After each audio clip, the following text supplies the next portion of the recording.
Hello everyone, स्वागत है आप सभी का लॉ एंड जुडिशरी क्लासेस में। कैसे हैं आप सभी? उम्मीद करते हैं कि आप सभी स्वस्थ मस्त और जबरदस्त होंगे और अपनी इस पढ़ाई को जो है अच्छे से जारी रख रहे होंगे और भाई नोट्स बनाते चल रहे होंगे। तो चलिए फिर शुरू करते हैं अपने इस क्लास को, जो कि भारतीय न्याय संहिता के बारे में है और सेक्शन 10 तक के प्रोविजन हमने ऑलरेडी पढ़ चुके हैं। आगे हम बात करेंगे सेक्शन नंबर 11 के बारे में और जानेंगे कि धारा 11 जो है भारतीय न्याय संहिता का वो क्या कहती है। तो चलिए फिर शुरू करते हैं। सेक्शन नंबर 11 क्या है आपका? एकांत परिरोध, ठीक है, यानी कि सॉलिटरी कन्फाइनमेंट, ठीक है, इसको इंग्लिश में बोलते हैं सॉलिटरी कन्फाइनमेंट, यानी कि एकांत परिरोध। अब ये एकांत परिरोध क्या होता है? इसका मतलब है कि किसी व्यक्ति को ऐसी सजा देना जो वो क्या करे, एकांत में बिताए, ठीक है, यानी कि अकेले रह करके बिताए उस पनिशमेंट को। और इसीलिए जो है इस पनिशमेंट को हम एक नाम देते हैं। वो नाम क्या है? तो वो नाम है आपका प्रायश्चित्तता का सिद्धांत। प्रायश्चित्तता का सिद्धांत। अब इसका नाम ऐसा क्यों है प्रायश्चित्तता का सिद्धांत? इसका नाम ऐसा इसलिए है क्योंकि अकेले में जब कोई व्यक्ति रहता है तो वो क्या करता है, सोचता है कि मैंने क्या चीजें की जिसकी वजह से मुझे ये सजा भुगतना पड़ रहा है और मुझे ये चीजें नहीं करनी चाहिए थी। कभी भी कोई व्यक्ति अकेले रहता है तो उसके दिमाग में बहुत सारे थॉट आते रहते हैं। अब ये थॉट अच्छे भी हो सकते हैं और बुरे भी हो सकते हैं, है ना। कि किसी को कोई काम शुरू करना होता है तो वो क्या करता है, दिमाग में पहले कुछ सोचता है ना कि ये चीजें करना सही है या नहीं, इसका परिणाम क्या होगा, ठीक है। तो वही कह रहा है कि भाई प्रायश्चित्तता का सिद्धांत है। ये क्यों है? क्योंकि एकांत में जब व्यक्ति रहेगा तो वो सोचेगा ना कि उसने क्या अच्छा काम किया, बुरा काम किया, किस वजह से वो ये सजा भुगत रहा है, ठीक है। तो इसलिए इसका एक नाम क्या है, प्रायश्चित्तता का सिद्धांत, है ना। ये जुडिशरी में बहुत ज्यादा पूछता है कि प्रायश्चित्तता के सिद्धांत जो है किस धारा से संबंधित है। तो धारा 11 यानी कि एकांत परिरोध से संबंधित है। क्लियर? इतना तो समझ में आ गया कि एकांत परिरोध क्या है। अब पनिशमेंट इसका कैसे दिया जाता है और कितना पनिशमेंट मैक्सिमम हो सकता है, ये सारी चीजें जो है धारा 11 और धारा 12 बताती है इसकी। ठीक, तो समझते हैं इसको कि आपका धारा 11 कहता क्या है एकांत परिरोध के बारे में। क्या कह रहा है कि जब कभी कोई व्यक्ति ऐसे अपराध का दोषी ठहराया जाता है जिसके लिए न्यायालय इस संहिता के अधीन उसे कठोर कारावास से दंडित करे, यानी कि साधारण कारावास में कभी भी एकांत परिरोध की सजा नहीं दी जाती है। इसको नोट कर लीजिएगा, ठीक है, कि एकांत परिरोध की सजा किस सजा में दी जाती है? तो रिग्रेस इम्प्रिजमेंट, यानी कि कठिन कारावास में, ठीक है। आगे क्या कह रहा है? करने की शक्ति है तो न्यायालय अपने दंडादेश द्वारा आदेश दे सकता है कि वह उस कारावास के जिसके लिए वह दंडाधिस्त किया गया है किसी भाग या भागों के लिए कुल मिलाकर के 3 माह से अधिक नहीं होगा। यानी कि मैक्सिमम आप एकांत परिरोध की सजा कितने दे सकते हैं? तो 3 माह, ठीक है। मैक्सिमम जो है आपका 3 महीने से अधिक नहीं होगा। और क्या कह रहा है, किस मामले में दिया जाएगा? तो रिग्रेस इम्प्रिजमेंट में दिया जाएगा, यानी कि कठोर कारावास में ही दिया जाएगा, ठीक है। सिंपल भाषा में कि भाई एकांत परिरोध क्या है? तो ऐसा कारावास जिसमें किसी कैदी को अकेले छोड़ दिया जाता है, कोई जो है किसी से मिलना जुलना नहीं, ठीक है। अब ये जो इस तरीके का कारावास दिया जा रहा है, अगर जरूरत से ज्यादा दे दिया जाएगा तो क्या होगा? व्यक्ति पागल हो सकता है ना भाई। किसी को आप अकेले छोड़ देंगे, कुछ भी उसके पास नहीं है, तो क्या होगा? व्यक्ति पागल हो जाएगा। भाई फोन वगैरह है तब तो कोई दिक्कत नहीं है। आजकल के भाई जमाने में लोग क्या कर रहे हैं, घर में ही रह करके किसी से बात नहीं कर रहे हैं। क्यों? क्योंकि भाई इंटरटेनमेंट का साधन है आपके पास, लेकिन वो भी आप जरूरत से ज्यादा चलाएंगे तो फ्रस्ट्रेट हो जाएंगे, है ना। कभी कभी ऐसा होता है कि इंसान फ्रस्ट्रेशन में आ जाता है फोन भी ज्यादा चलाते चलाते, है ना। तो वही कह रहा है कि भाई आप कितना देंगे, मैक्सिमम कितना दे सकते हैं, 3 महीने का। और किस कारावास में देंगे, तो रिग्रेस इम्प्रिजमेंट हो तभी, यानी कि कठिन कारावास में ही देंगे। कुछ पार्टली भी दे सकते हैं, ठीक है, कुछ भाग के लिए। जैसे मान लीजिए कि न्यायालय जो है किसी व्यक्ति को क्या किया, 3 साल की सजा दे दिया, ठीक है। अब इस 3 साल की सजा में वो क्या कर सकता है कि भाई 3 महीने का क्या कर दिया, उसी में ये कठिन कारावास, सॉरी एकांत परिरोध की सजा दे दिया, ठीक है, सॉलिटरी कन्फाइनमेंट की सजा दे दिया। अब ये एकांत परिरोध की सजा जो वो दिया है 3 महीने का है, सॉरी 3 साल का है, तो 3 साल का ये जो आपका सजा है वो तो आप बिता ही रहे हैं, उसमें से 3 महीने का सजा आप कैसे बिताएंगे, तो एकांत परिरोध में बिताएंगे, ठीक है। यानी कि आप क्या करेंगे, एकांत में आपको बिताना पड़ेगा।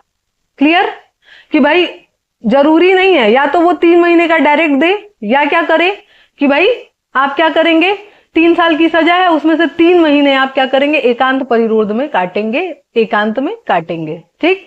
अब ये एकांत परिरोध की सजा कैसे कैसे दी जा सकती है, तो क्या कह रहा है यहां पे कि यदि कारावास की अवधि 6 महीने से अधिक नहीं है तो कितना एकांत परिरोध की सजा दी जाएगा, तो 1 महीने, ठीक है। दूसरी कंडीशन क्या कह रहा है, यदि 6 महीने से अधिक है किंतु 1 साल से कम है, अब क्या होगा, तो 2 महीने का दिया जाएगा, ठीक है, 2 महीने से अनधिक नहीं, यानी कि 2 महीने से अधिक नहीं जाएगा, मैक्सिमम आप 2 महीने दे सकते हैं। तीसरी कंडीशन क्या कह रहा है, अगर 1 साल से अधिक है तो कितना देंगे, 3 महीने, ठीक है। यानी कि 3 कंडीशन बता रहा है ये। पहला क्या कह रहा है कि अगर 6 मंथ है, 6 महीने से कम का सजा है या 6 महीने तक का सजा है, तो कितना, 1 मंथ का क्या करेंगे आप, एकांत परिरोध कर देंगे, उसको सॉलिटरी कन्फाइनमेंट में डाल देंगे। दूसरी कंडीशन क्या कह रहा है कि भाई 6 महीने से तो ऊपर है लेकिन 1 ईयर तक है, ठीक है, मैक्सिमम 1 ईयर। इस कंडीशन में हम क्या करेंगे भाई, 2 महीने का आपको एकांत कारावास में डालेंगे। तीसरी कंडीशन क्या कह रहा है आपका, ठीक है, तीसरी कंडीशन क्या कह रहा है आपका, तीसरी कंडीशन कह रहा है कि 1 ईयर से ऊपर है, ठीक है, यानी 1 साल से ऊपर की अगर सजा दी गई है तो इसमें आप 3 महीने से अधिक नहीं देंगे, यानी कि कुल मिला के 3 महीने से अधिक देना ही नहीं है। ये तो हम लोग आगे भी पढ़ चुके हैं कि क्या एकांत परिरोध 3 महीने से ज्यादा दिया ही नहीं जा सकता है, ठीक है। तो मैक्सिमम याद रखिएगा, एग्जाम में अक्सर मैक्सिमम ही पूछता है, या फिर क्या करेगा, ये चार्ट बना करके दे देगा कि भाई 6 महीने से या 6 महीने तक का है तो कितना, तो यानी 1 महीने। अगर पूछ दिया आपसे 6 महीने से अधिक किंतु 1 साल से कम है तो 2 महीने, और 1 साल से ऊपर है तो 1 साल से ऊपर कितना भी हो उससे कोई फर्क नहीं पड़ता है, 3 महीने तक ही लिमिट सेट है, ठीक है। 3 महीने तक ही आप क्या करेंगे, एकांत परिरोध में किसी को डालेंगे। क्लियर। अब क्या है, धारा 12, धारा 12 भी जो है इसी से रिलेट करता है, ठीक है, इसी के जैसा है। कैसे है इसी के जैसा, ये कहता है आपका धारा 12, धारा 12 क्या कहता है आपका कि ये जो आप एकांत परिरोध दे रहे हैं ना, ये जो एकांत परिरोध की आप सजा दे रहे हैं वो किस तरीके से देंगे, ठीक है, पार्टली करके देंगे या फिर जैसे इंस्टॉलमेंट में दिया जाता है, ठीक है, कि भाई इतना अभी काटो, उसके बाद उतना काटना, फिर उसके बाद उतना काटना, ठीक है। कैसे कह रहा है, एकांत परिरोध की अवधि, ठीक है, अवधि यानी कि कितना उसका समय सीमा तय होगा। क्या कह रहा है, एकांत परिरोध के दंडादेश के निष्पादन में ऐसा परिरोध किसी भी दशा में 14 दिन से अधिक नहीं होगा, ठीक है, यानी कि एक बार में आप 14 दिन से अधिक का एकांत परिरोध किसी को नहीं देंगे, यानी कि 14 दिन से ज्यादा समय तक किसी को आप जो है अकेले में नहीं रखेंगे, ठीक है। यही कह रहा है कि 14 दिन से ज्यादा नहीं, मैक्सिमम कितना है आपका, 14 दिन है, ठीक है। कारावास कितना था मैक्सिमम, 3 महीने। एक बार में कितने समय तक आप किसी को जो है एकांत परिरोध में रख सकते हैं, तो 14 दिन से ज्यादा नहीं रख सकते, ठीक। दूसरा कंडीशन क्या कह रहा है आपका, ऐसा ही एकांत परिरोध की कालावधि के बीच में उन कालावधियों में अन्यून अंतराल होगा, यानी कि एक बार में आप 14 दिन दिए, अब क्या करेंगे, 14 दिन का गैप रखेंगे, उसके बाद फिर 14 दिन का देंगे। ठीक है, एक बार में ही जो है आप उसको, मान लीजिए 3 महीने का एकांत परिरोध है तो एक ही बार में 3 महीने के लिए आप नहीं घुसा देंगे उसको जेल में। क्या करेंगे, 14 दिन का दिए, फिर 14 दिन का गैप रखिए, फिर उसके बाद आप 14 दिन के लिए उसको क्या करिए, एकांत परिरोध में डालिए। ठीक है, दूसरी कंडीशन क्या कह रहा है आपका, दूसरी कंडीशन कह रहा है, ठीक है, कि भाई क्या करेंगे, मैक्सिमम आप 14 दिन की ही सजा दे सकते हैं उसको एक बार में। अब इसमें जो है दूसरा कंडीशन भी कह रहा है। दूसरा कंडीशन क्या है कि मान लीजिए कि अब 3 महीने से अधिक का है अगर सजा, 3 महीने से अधिक सजा है, इस कंडीशन में क्या होगा, इस कंडीशन में कह रहा है कि 7 दिन से अधिक नहीं होगा एकांत परिरोध की सजा। ठीक है, 7 डेज से अधिक का आप उसको क्या कर सकते हैं, रख नहीं सकते हैं एकांत परिरोध में। ठीक है, अगर 3 महीने से ऊपर का सजा दिया गया है तो 7 दिन से ज्यादा नहीं रखेंगे। ठीक है, अगर 3 महीने से कम का है तो 14 दिन मैक्सिमम जो है आप उसको 14 दिन एक बार में रख सकते हैं। फिर यहां भी यही कह रहा है आपका कि अन्यून अंतराल होंगे, यानी कि 7 दिन रखें, फिर 7 दिन का गैप दीजिए उसको, फिर 7 दिन रखिए। ठीक है, वापस एक बार हम समझा दें कि ये क्या कह रहा है। ठीक है, क्या कह रहा है ये वापस से, कि भाई एक बार जो है अगर आपने एकांत परिरोध की सजा उसको दे दी है तो क्या किया जाएगा, जितने दिन का सजा दिए हैं उतना ही गैप लगाएंगे। ठीक है, यही कह रहा है। अब आगे बढ़ते हैं हम लोग का धारा 13। अब धारा 13 क्या कहता है, यहां पे आपका चैप्टर नंबर 2 खत्म हो जाएगा। ठीक है, हम लोग का। तो अब धारा 13 क्या कह रहा है आपका, धारा 13 कह रहा है पूर्व दोष सिद्धि के पश्चात कतिपय अपराधों के लिए वर्धित दंड। अब ये क्या कहता है भाई, ये कह रहा है आपका कि मान लीजिए कि कोई व्यक्ति है जो कि पहले भी किसी सजा के लिए दोषी पाया गया है। ठीक है, पहले भी उसको दोष सिद्ध किया गया है, तो दोबारा से अगर वो वही अपराध करेगा तो क्या होगा उसका, तो उसका क्या होगा, उसको अब अधिक दंड से दंडित किया जाएगा। ठीक है, कि जितना पनिशमेंट हम पहले दिए थे वो तो है, अब हम उसको अधिक दंड से दंडित करेंगे।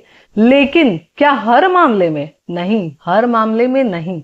कहां कहां, तो चैप्टर नंबर 10 और चैप्टर नंबर 11 में। ठीक है, 2 ही कंडीशन में जो है हम उसको क्या करेंगे भाई, सजा बढ़ाएंगे।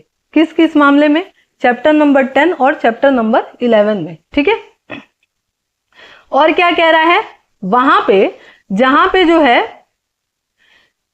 3 साल से ऊपर का, ठीक है, क्या लिखा है, 3 साल से अधिक के किसी भी भांति के कारावास से अगर दोषी ठहराया गया है, 3 साल से ऊपर होना चाहिए वो।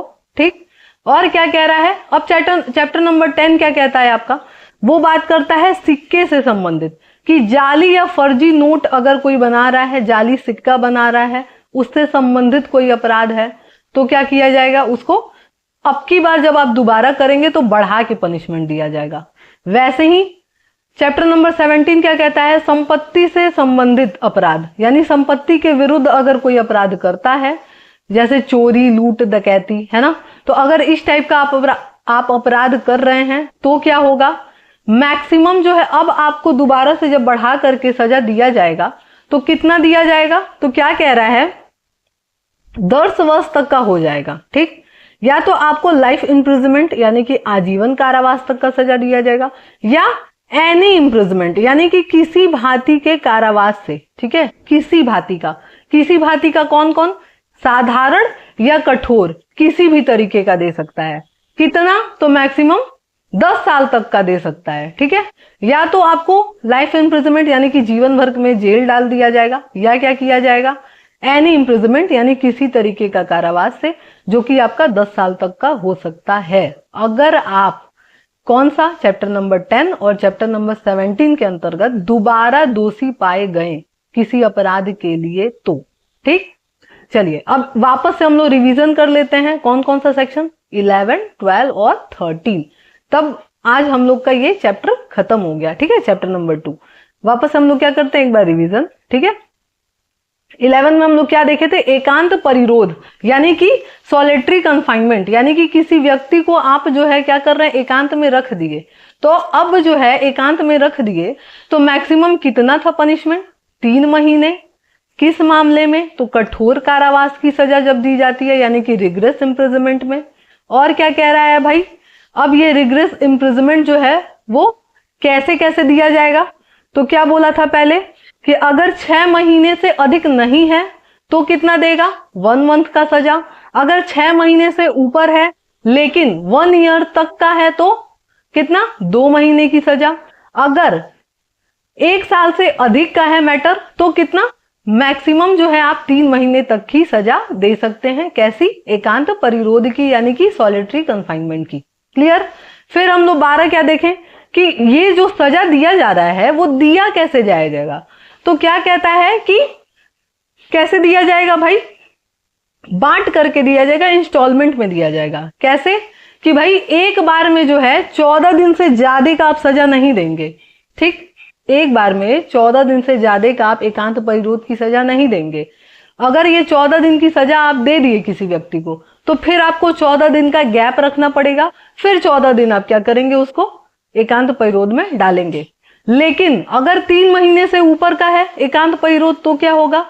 तो क्या कह रहा है इसमें कि भाई 7 डेज का ही रखना है मैक्सिमम, और फिर 7 डेज का गैप दीजिए, वापस से 7 डेज कंटिन्यू करिए उसका। क्लियर?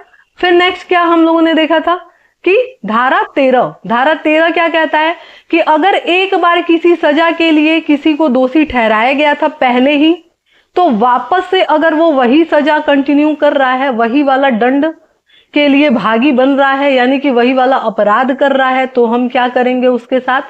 अगर वो चैप्टर 10 और 17 के अंतर्गत आता है यानी कि सिक्के से संबंधित कोई अपराध कर रहा है या फिर संपत्ति से संबंधित कोई अपराध कर रहा है और 3 ईयर से ऊपर तक का है वो मैटर, तो अब हम क्या करेंगे उसके साथ?